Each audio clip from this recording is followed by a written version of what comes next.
pensé beaucoup au suicide entre 76 et 80, pour des raisons, enfin, disons, privées. Mais surtout parce que, à ce moment-là, j'ai eu 70 ans, et j'ai fait une sorte de bilan de ma vie, enfin, un bilan intérieur, et je me suis aperçu que cette espèce de désespoir m'avait suivi tout le long de ma vie. Alors je me suis demandé pourquoi et comment, pourquoi je l'avais eu et comment en sortir. J'en étais sorti en effet, parce que j'ai vécu jusqu'à 70 ans. Et alors, j'ai compris que c'était par le fait que j'avais préféré vivre du désespoir plutôt qu'en mourir. Claudia Cardinal, bonsoir. Alors, puis-je me permettre de vous dire que je suis très heureux de vous recevoir. Voilà. Alors, nous venons de voir Alberto Moravia, c'était en 1983, où il parle du suicide. Et là, on comprend comment cet homme a dû vivre toute sa vie comme sur un fil, suspendu au-dessus d'une sorte de désespoir. D'ailleurs, c'est ce qu'on retrouve dans ses livres. Alberto Moravia est l'auteur du mépris, le conformisme, l'ennui, les indifférents, dans lequel vous jouez. Voilà, son premier livre. Parce que ces livres ont quasiment tous été adaptés par de grands metteurs en scène. Ouais. Alberto Moravia, lui, est mort le 26 septembre 1990. Il avait 83 ans, il est mort assez subitement. Mais pas à Paris comme il le souhaitait, parce qu'à cette époque-là, les intellectuels rêvaient de mourir à Paris. Il est mort à Rome. Et c'est là que vous l'avez rencontré en 61, pour un entretien, on va y revenir, qui est assez sidérant, qui était commandé par Esquire à l'époque, et qui a été repris dans une traduction de Secati. Alberto Moravia, Claudia Cardinal, qui est édité chez Flammarion. Il y a une préface de vous, une postface de Secati. Oui. Alors c'est un entretien que j'ai dit sidérant, qui est quasiment surréaliste, où il vous demande de vous décrire comme un objet. Hein? Ben, ça a été... j'étais en train de faire... un reportage à Piazza del Popolo, dans le parc. Et tout d'un coup, je vois un monsieur qui s'arrête et qui me regarde. Moi, je ne savais pas qui c'était. Et puis, quelques jours après, il m'appelle et il veut me rencontrer. Et c'était Alberto Moravia. Et il a fait ce papier pour Esquire. Et c'est la description d'un corps dans l'espace. Donc, j'ai été chez lui, il y avait Elsa Morante dans l'autre chambre. Nous, on était dans son bureau. Il me posait des questions et moi, je répondais. Enfin, il était ému quand même, faut le dire. Oui, sa machine, elle tombait tout le temps par terre. Mais en plus, moi, j'étais très sauvage, donc cette rencontre avec cette description du corps dans l'espace, c'était incroyable parce que il me demande des choses assez incroyables. Genre, quand vous rentrez dans le lit, qu'est-ce que vous faites, qu'est-ce que vous enlevez, où vous mettez le pied, tout ça, et quand vous êtes dans votre salle de bain, enfin, c'était toute une description. Mais d'abord, votre corps, il vous a demandé jusqu'à vos mensurations. Tout. Ouais. Alors, je vais faire les questions et vous allez refaire les réponses. On verra si ça correspond. Voilà, oui. Alors, Alberto Moravia, c'est moi. Alors, eh bien, encore un signe de votre timidité qui est une de vos principales caractéristiques. En attendant, comment sont vos mains? Qu'est-ce que vous lui avez raconté? Que j'ai des mains d'homme. Oui. Hein, j'ai dit ça, non? Non, vous lui dites pas très féminine. Oui, pas très féminine, non. En effet, elles sont un peu dures, avec des doigts légèrement en spatule. Montrez vos mains.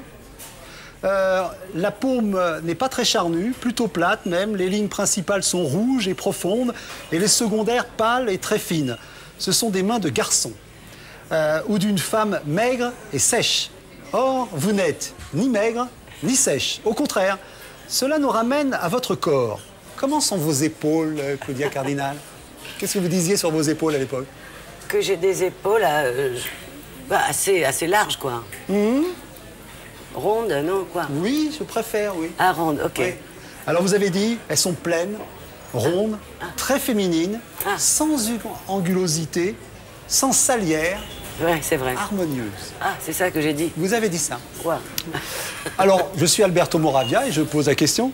Et les seins? Les seins... Qu'est-ce que vous avez dit? Ben, que j'ai une poitrine assez haute. Voilà, c'est ça. Vous avez dit, j'ai les seins hauts. Oui, voilà. Ah ouais. Encore une petite question, si vous voulez bien. Ouais, si je me rappelle. J'ajouterais bien relevé. Ça, c'est Moravia qui parle. Ah, c'est lui qui le dit. Ah, ok. Je ne mettrai pas. J'ajouterais bien relevé et plein, puisque votre mensuration est 95. Vous voyez, c'est tout. Décidément, tout est clair. C'est que vous l'aviez dit juste un peu avant. Et vos hanches? Alors, comment sont vos hanches? La même chose. C'est-à-dire? La même mesure. Oui, mais comment vous les avez qualifiés? Vous avez dit quelque chose d'important parce que pour la suite, c'est très important par rapport Un peu ronde? Non. Ah, qu'est-ce que j'ai dit? Je les aimerais mieux, plus étroites. Oui, parce que je trouvais que je les avais trop... Ouais, Alors, trop larges. Alberto Moravia demande pourquoi. C'est une caractéristique de votre corps. Si cette caractéristique était absente ou modifiée, votre silhouette perdrait beaucoup de son originalité. En fait, la structure de l'entretien, Alberto Moravia voulait parler de votre apparition et de votre disparition, le sommeil. Et il s'est passé dans cette partie disparition quelque chose d'assez extraordinaire parce qu'il a fait venir à votre conscience un secret qui était tout simplement un viol quand vous étiez très très jeune et d'un enfant que vous avez caché qui est apparu même comme l'enfant de votre maman. Mais c'est-à-dire... Patrick. Oui, c'est-à-dire c'est pas moi qui l'ai voulu ça, j'ai été obligée. J'avais un contrat à l'américaine, donc tout était décidé. Puis un jour, j'ai décidé de le dire. Et ça a été une histoire incroyable, parce que moi, si je fais du cinéma, c'est pour Patrick. Parce que j'ai voulu être indépendante. Et de travailler, de ne rien demander à personne. Alors, cet entretien que vous avez eu avec lui, il vous fait décrire les parties de votre corps. Oui. Tout le monde se souvient de la scène du mépris avec Brigitte Bardot et Piccoli, parce que c'était un type de dialogue qu'utilisait beaucoup Moravia dans ses livres. Absolument. Et d'ailleurs, moi, j'ai fait son premier livre. Les Indifférents. Oui, Les Indifférents. C'est-à-dire en italien, c'est Indifferenti, en français, c'est Les Deux Rivales. Oui. Et c'était un film extraordinaire, quoi, parce qu'il l'a écrit quand il avait 20 ans, quoi. Oui, il a commencé à l'écrire à 18 ans, parce qu'il faut dire que c'est un auteur prodige. Oui, en plus, il était malade. Oui, 18 ans, il écrit en sanatorium. Oui, et il Les était Indifférents malade. sortent à 20 ans. Oui. Alors, qui était Alberto Moravia pour vous quand vous l'avez rencontré? Vous aviez lu des livres de lui auparavant? Oui, puis moi, après, j'ai commencé à le fréquenter, parce que d'abord, il habitait Via del Loc, après, il s'est déplacé. Et on se voyait souvent aussi avec Elsa Morante. J'ai fait L'Astoria, qui est un film extraordinaire. Et puis Pasolini a été le premier que j'ai rencontré. Puis c'était un ami de Alberto Moravia. Il a écrit le scénario du Bal Antoine de Bolognini avec Marcello Mastroianni. Oui. Alors vous avez parlé d'Elsa Morante que vous avez croisé à cette époque-là. Donc il a été l'époux de Elsa Morante, formé un couple en Italie très célèbre. Alors ils avaient des relations particulières, Elsa Morante et Alberto Moravia. Ils étaient un peu en concurrence littéraire. Ils étaient connus tous les deux. Oui. Et on peut même dire que Alberto Moravia n'a pas forcément été très élégant avec Elsa Morante, puisqu'il a quand même assassiné certains de ses livres dans la presse. Ah oui, il était des fois très dur. Oui, je dois dire très dur. Oui. Ouais. Oui. Alors, comment vous avez appris la mort d'Alberto Moravia? Ben, c'était... moi, je crois qu'à cette époque-là, je crois que je n'étais pas en Italie. Malheureusement. Mais enfin, j'ai lu tous les journaux qui parlaient de ça, quoi. La télévision et tout, quoi. Alors, on parlait livre, on parlait film. Alors, on va bientôt vous voir. Ce sera le 12 mai, dans Le Fil. Un film de Mehdi Benatia avec Antonin Stali et Salim Keshiouch. Un film... tout à fait singulier et dérangeant, et qui a été tourné en Tunisie et qui traite l'homosexualité.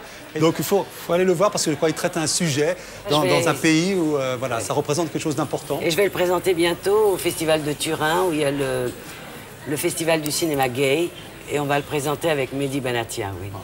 Voilà, alors si vous voulez connaître toutes les réponses que Claudia Cardinal ne m'a pas encore données, vous lisez Alberto Moravia. Claudia Cardinal, c'est chez Flammarion et c'est dans une traduction de René de Secati. Absolument. Claudia Cardinal, merci beaucoup à vous. Merci beaucoup. Hein.